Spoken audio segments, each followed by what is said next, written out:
Mr. Kindly's Pawn Shop Tagalog. Noong bata pa ako, may isang masamang bagay na pumasok sa dugo ko. Dinala ako ni Daddy sa lahat ng ospital na kaya niya, hanggang sa maubusan siya ng pera. Sabi ni Auntie, dapat daw mas magdasal pa kami. Sabi ni Daddy, hinayaan ng Diyos na magkalukimya ang anak ko. Mas pipiliin ko pang sumugal sa dyablo. Hindi ko alam kung paano nakita ni Daddy ang business card. Ang nakalagay lang ay, kindly, at isang phone number. Walang address, walang oras ng bukas. Kailangan pa niyang tumawag para malaman yun. Ang sabi niya, boses daw ng babae ang sumagot. Walang karatula sa harap ng shop. Hindi maliit ang gusali, makitid lang. Parang pilit na sineksik sa pagitan ng isang chiropractor clinic at saradong ice cream shop. Medyo delikado ang parte ng bayan na iyon.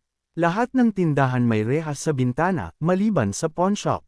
Para bang hindi ito natatakot ma-hold up. Pagkapasok namin, halatang wala namang pwedeng nakawin. Madalas ang pawn shop puno ng alahas at baril. Pero sa pawn shop na ito, puno ang shelves ng mga garapon. May formaldehyde, at may mga piraso ng katawan sa loob. Pwede kong isipin na galing iyon sa hayop, gaya ng ginagamit sa dissection. Pero nang makita ko ang garapon na puno ng mga daliri, hindi na ako nakapagpanggap.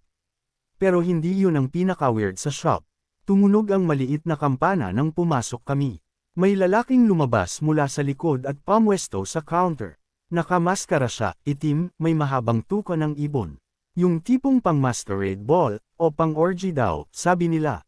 May suot siyang black top hat pero ang damit niya ay makukulay. Malalakas na kulay ng pula at purple, parang pinaghalo ang dulo ng rainbow. Kita ng kaunti ang labi niya sa ilalim ng maskara. Ngumiti siya. Salutations. Ako si Mr. Kindly. Nakausap ko ang assistant mo sa phone, sabi ni Daddy. Wala, akong assistant, sabi ni Mr. Kindly, parang tunog-uwak ang paghinga. May babae kanina, giit ni Daddy. Ako lang ang nagtatrabaho rito. Yumuko si Mr. Kindly, at lumaki ang puti ng mata niyang parang asong nagmamakaawa o natatakot.